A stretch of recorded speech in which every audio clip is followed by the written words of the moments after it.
បាទសូមបងប្អូនទាំងគ្នាថ្ងៃនេះមានការងារច្រើនតិចបាទនេះម៉ូតូតម្លាក់ម៉ាស៊ីនវាកុបពេលសិនប៉ុន្តែអត់បាននេះទៅបានតម្លាក់ហើយវាកំពុងតែរៀបចំដើម្បីតម្លាក់វាហើយបាទនេះប៉ុន្តែយើង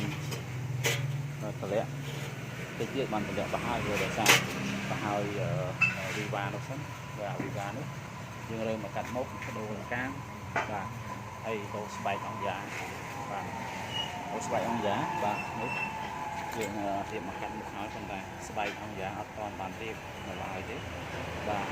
នេះពេលដែលរៀបដៃយើងបន្តនេះបាទហើយនេះទៅnhiềuដែរគាត់ទៅហើយគាត់ទៅយកបាទទៅបូនសាំងហើយយើងបាក់ខ្លះលើពោគាត់ទៅពីសិនទៅកន្លែងបាទហើយយើងបាទហើយនេះយើងទៅស្បកបាទបាទយើងគាត់រៀបចំទៅស្បកគាត់ទៅជិតហើយបាទអរគុណ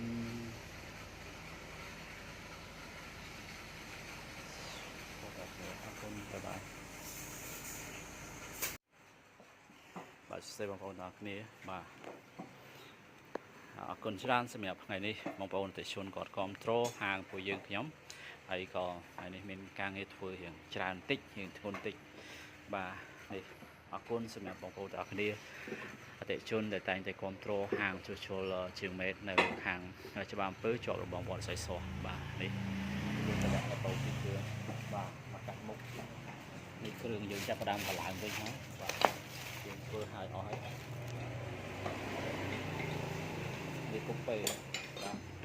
ហើយសម្រាប់នេះឆេះស្រួលវាឆេះជាប៉ាប់ហើយកវាត់អញ្ចឹងយើងដូរកវាត់ទៅស្តង់ឡើងវិញហើយសម្រាប់នេះគឺវាគុកពេលបាទនេះគុកពេលបែបនេះបាទអញ្ចឹងនៅពេលដែលម៉ូតូយើងជិះដល់ពេលសិនវាគុកពេលបែបនេះបងប្អូនទាំងគ្នាបាទនេះយើងកំពុងតែតម្លាក់ហើយរៀបចំជូនប្រជាជនហើយនោះគឺយើងធ្វើវាហើយវីវ៉ានោះប៉ុន្តែនៅឆែកមួយប្រព័ន្ធភ្លើង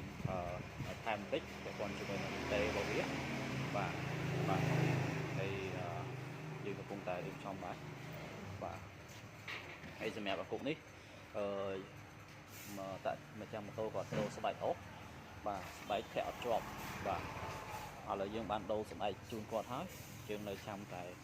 តម្លើងឲ្យគាត់នេះដូរស្បែកហើយស្បែកអូវាគឺពេលស្បែកស្លាប់ទេបងប្អូនទាំងគ្នាបាទនេះស្បែកស្លាប់វាខុសពីសងស្រូហើយយើងដូរហើយយើងនៅតែរៀបចំតម្លើងជូនគាត់បាទហើយនឹងសម្អាតលាងបេនស្រីឲ្យវាដើរស្រួលជូនគាត់វិញបាទនេះគឺជាម៉ូតូប្រភេទដែលគ្រប់ចិត្តបាទហើយសម្រាប់នេះគឺជាម៉ូតូភ្លេចដែលអតិថិជនគាត់មកធ្វើការផ្ដល់ដោះដូរគ្រឿងនៅកន្លែងយើងបាទនេះយើងកំពុងតែរៀបចំដោះដូរឥឡូវយើងអត់ទាន់បានដោះដូរទេបងប្អូនបាទនេះបាទដោយសាររៀងស្ទះបន្តិចបាទនេះយើងកំពុងតែរៀបចំដើម្បីនឹងដោះដូរជូនអតិថិជនបាទនេះអរគុណ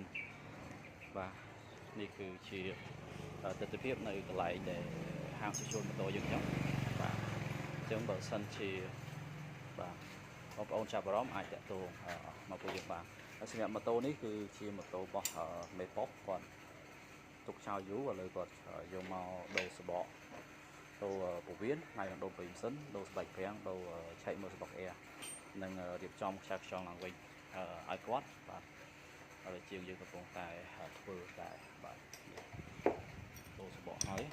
បាទតង់ហើយសល់មួយចំនួនទៀតបាទជួយរៀបចំជួយគាត់បាទហើយនេះគឺជា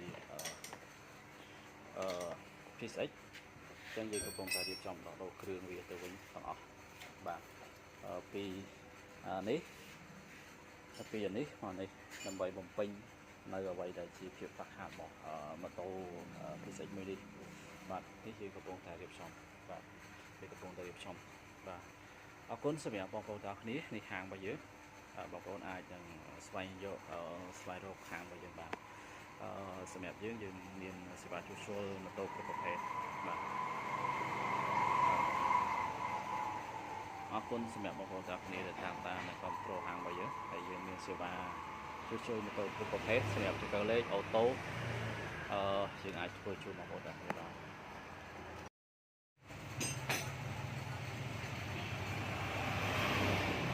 បាទសួស្តីបងប្អូនទាំងគ្នានេះម៉ូតូ Yamaha Pileno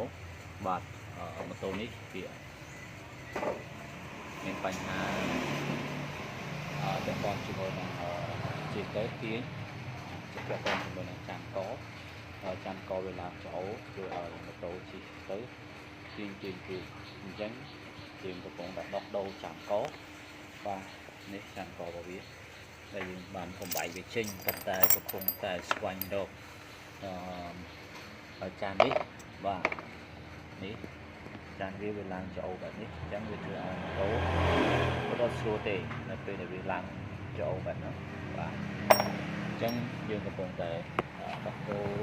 ចានកថ្មីជូនទៅអតិថិជនបាទហើយក៏ស្បែកអូបវាមានបញ្ហាដែរហើយយើងបានបិទហើយយើងរៀបចំតម្លៃចូលវិញហើយហើយស្បុកអែយើងដោះដូរស្បុកអែថ្មី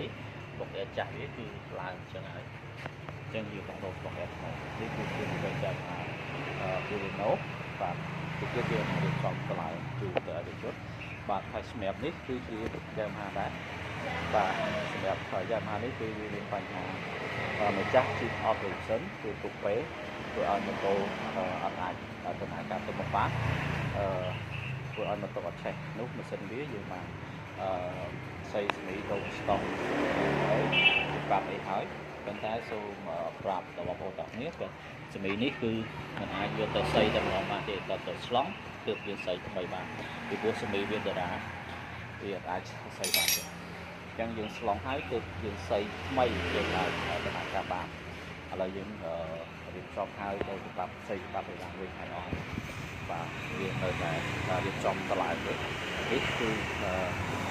កៅអៅវាអញ្ចឹងប្រភេទម៉ូតូនេះក៏វាមានបញ្ហាចានកដែរយើងនឹងតម្លៃហើយយើងនឹងដូរចានកជូនទៅជុំបាទនេះបាទឡើងហើយយើងនឹងដូរចានកនឹងដូរបដាដែរព្រោះបដាវាបែកដែរបាទអញ្ចឹងនេះគឺជាទិដ្ឋភាពជារួមបង្ហាញទៅកាន់បងប្អូនទាំងគ្នា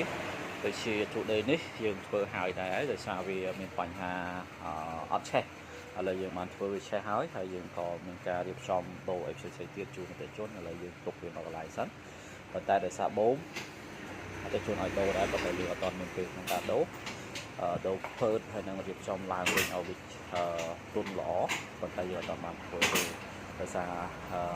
ជាប់កិច្ចការងារច្រើនពេកយើងអត់អាចធ្វើបានឃ្លៀបអញ្ចឹងយើងទុកវាសិនបាទនេះទេ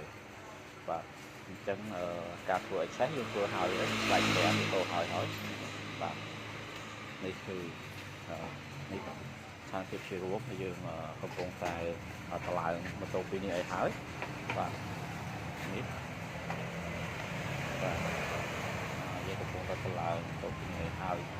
ទៅពេលទៀតបាទម៉ូតូ Viva នោះយើងធ្វើហើយបាទម៉ូតូ Viva យើងធ្វើហើយយើងចាំតែមិនចាស់គេប្រយោគទេបាទម៉ូតូនេះធ្វើហើយសម្រាប់ម៉ូតូនេះដែរគឺវាមានបញ្ហាបែកបដាឡោមដំតង់ថយយើងអត់បានធ្វើទេដោយសារតែជាប់រពលបាទនេះគឺជាហាងរបស់យើងបើសិនជាលោកអូនត្រូវការអាចចូលមកទីតាំងទៅជាប់របស់វត្តសោះ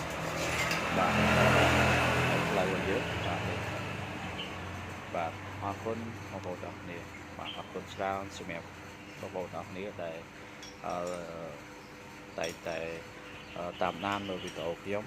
អរគុណសម្រាប់ការចែករំលែកហើយនិងអរគុណសម្រាប់ការគ្រប់គ្រងផងដែរបាយបាយ